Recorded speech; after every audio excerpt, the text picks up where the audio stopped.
नमस्कार दोस्तों, मैं दिलीप कुमार। दोस्तों, बीएसएससी की तानाशाही, शोषणकारी और सुस्त रवैया के खिलाफ 15 नवंबर को पटना के गर्दनी बाग धरना स्थल पर सुबह 11 बजे से एक छात्र महाआंदोलन होने जा रहा है। और इस छात्र महाआंदोलन की प्रमुख मांगें हैं, फर्जी अभ्यर्थियों को बाहर किया जाए, काउंसलिंग की तिथि जल्द घोषित किया जाए, काउंसलिंग के लिए रैंक लिस्ट जारी किया जाए, काउंसलिंग में सीट से 2 से ढाई गुना ज़्यादा अभ्यर्थियों को बुलाया जाए और पूरी पारदर्शिता के साथ इस बहाली को जल्द पूरा किया जाए। चूँकि ये बहाली 7.5 साल पहले की है, इन 7.5 सालों में 53,000 से ज़्यादा परीक्षार्थियों ने काफ़ी दुख तकलीफ को झेला है। इसलिए कम से कम मानवीय आधार अपनाते हुए भी बीएसएससी के सचिव और अध्यक्ष महोदय को चाहिए कि इस बहाली को जल्द पूरा करे। और बीएसएससी ने खुद ये नोटिस जारी किया था कि नवंबर प्रथम सप्ताह में काउंसलिंग शुरू होगी, लेकिन 12 नवंबर बीत चुका है। उसके बावजूद भी अभी तक काउंसलिंग की तिथि भी घोषित नहीं की गई है। तो इसलिए अब एक बड़े छात्र आंदोलन की जरूरत है, क्योंकि बगैर आंदोलन के बीएसएससी जागती ही नहीं है। तो बीएसएससी को नींद से जगाने के लिए 15 नवंबर को जो छात्र महाआंदोलन हो रहा है उसमें आप लोग जरूर शामिल होइए, क्योंकि ये लड़ाई किसी एक की नहीं है, ये लड़ाई हम सबों की है। ये लड़ाई पूरे बिहार के छात्र युवाओं की लड़ाई है, ये बिहार के वर्तमान और भविष्य की लड़ाई है। क्योंकि जब तक ये बहाली पूरी नहीं होगी, आगे भी बीएसएससी सीजीएल 3 यानी सचिवालय सहायक और द्वितीय इंटर स्तरीय बहाली नहीं आएगी। और आ भी जाती है, जब भी आए, 2 महीना बाद आए, 6 महीना बाद आए, अगर वो बहाली आ भी जाती है तो उसकी क्या गारंटी है कि 1 से 1.5 साल में वो बहाली पूरी हो जाएगी। उस बहाली में भी 4 साल, 5 साल, 7 साल लग सकता है। इसलिए ज़रूरत है कि अभी ही एकजुट होकर लड़ें, ताकि आगे भी जो वैकेंसी आएगी उसमें इतनी लेट लतीफ़ी ना हो, 1 से 1.5 साल के अंदर बहाली पूरी हो जाए। और आप देख लीजिए कि चाहे दरोगा बहाली हो, सिपाही बहाली हो, रेलवे अभ्यर्थियों का भी दुख दर्द देख लीजिए, टीईटी, एसटीईटी शिक्षक अभ्यर्थियों का देख लीजिए। अब हर बहाली में धांधली हो रही है, लेट लतीफ़ी हो रही है। दरोगा बहाली में देखिए खुलेआम गुंडागर्दी होती है, धांधली होती है। सिपाही बहाली का देखिए 8 महीना हो गया, रिजल्ट नहीं आया।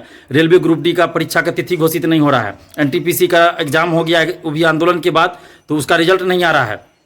तो इस तरह से हर बहाली में धांधली हो रही है, लेट लतीफ़ी हो रही है। तो अब हम सभी को एक मंच पे आना होगा और एक साथ एकजुट होकर मिलकर आवाज़ उठानी होगी। और जिस दिन ऐसा हो गया ना, उस दिन से कोई भी भर्ती आयोग या कोई भी सरकार छात्र युवाओं के साथ अन्याय और शोषण नहीं करेगी। और आप खुद सोचिए कि 53,000 से ज़्यादा आप लोग परीक्षार्थी हैं बीएसएससी प्रथम इंटर स्तरीय बहाली के, लेकिन आंदोलन में कितने लोग आते हैं?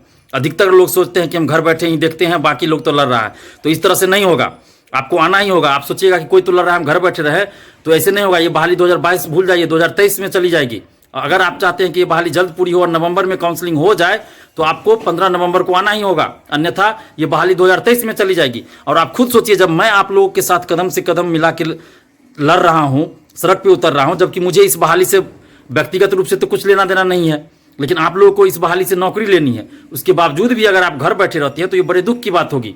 आप लोग खुद सोचिए, अपनी अंतरात्मा से पूछिए कि क्या आपको आंदोलन में नहीं आना चाहिए। जब आप एग्जाम देने के लिए 400-500 किलोमीटर दूर जा सकते हैं, तो क्या उस एग्जाम को पूरा करवाने के लिए आप एक दिन, वो भी राजधानी पटना में, 2-3 घंटा के लिए नहीं आ सकते हैं? आप बिल्कुल आ सकते हैं, लेकिन बस आप अपनी अंतरात्मा से पूछिए और कोई बहानेबाजी मत कीजिए। आप सिर्फ अपनी अंतरात्मा से पूछिए कि क्या 7.5 सालों से जो बहाली लटकी हुई है, तो वो अन्याय और शोषण नहीं है? क्या वो आपके साथ अन्याय और शोषण नहीं हो रहा है? और आपके साथ जो अन्याय और शोषण हो रहा है, तो क्या उसके खिलाफ आपको आवाज़ नहीं उठानी चाहिए?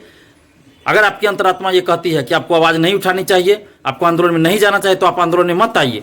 लेकिन अगर आपकी अंतरात्मा कहती है कि आंदोलन में आपको जाना चाहिए, तो आप जरूर आइए। और आप चाहे जिस जिले से भी हैं, आप आंदोलन में आइए और कोशिश कीजिए कि अपने ज़िले से ज़्यादा स्टूडेंट्स को साथ जोड़े और एक साथ गुट बनाकर आए, ताकि एकजुटता प्रदर्शित हो। और आप जरूर आइए। अगर आप नहीं आते हैं तो फिर आगे आने वाली पीढ़ी आपसे सवाल करेगी कि जब इतना बड़ा अन्याय और शोषण हो रहा था तो आप चुप क्यों थे? तो उस समय आपको शर्मिंदगी महसूस होगी, आप चुप रहिएगा, आप कुछ नहीं बोल पाइएगा। लेकिन अगर आप आंदोलन में आते हैं तो आप अच्छी तरह से कह पाइएगा, पूरे गर्व के साथ कह पाइएगा कि हम लड़ते थे, हम आवाज़ उठाते थे, हम आंदोलन में जाते थे। लेकिन अगर आप घर बैठे रहे तो फिर आप शर्मिंदगी का सामना करना पड़ेगा उस समय। तो ऐसा मत कीजिए, क्योंकि ये लड़ाई, मैंने पहले भी कहा, वर्तमान और भविष्य की लड़ाई है। ये अन्याय और शोषण के खिलाफ लड़ाई है। तो इस चुप मत बैठिए, आप आइए।